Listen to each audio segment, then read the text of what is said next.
Why does a fan take more power than anticipated? So if this is the selection point here, we think of a system resistance curve that looks like this. So that's what somebody's estimated the system resistance to be.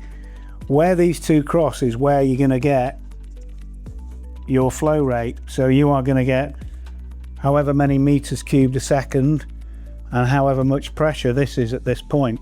Now, if they've miscalculated it and the point's over here, so their system resistance line has gone like this, they're going to get, in this case, they'll get more volume, but it'll be at less pressure, but the power point will be different. The power point here is different. So as you move along the curve, so if they've wildly got it wrong and we're over here, the power is quite low.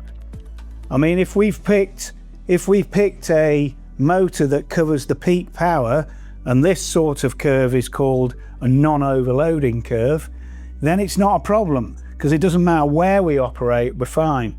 But if you've got a power curve that carries on like this, if you operate over here, your power is massive, and that can be a problem for fans like paddle blade fans. Generally for backward curved fans, it's not so much of a problem. Now axials are slightly different. The volume pressure curve can almost be a straight line on very narrow blade angles. Quite often it looks a bit like this. But unlike centrifugal fans, the power's very high at closed condition, where you've almost stagnated all the airflow, so basically you've blocked it off. So if you think you're going to operate here, your system resistance is going like that, but you're actually operating here because there's no flow, your power's here as opposed to here.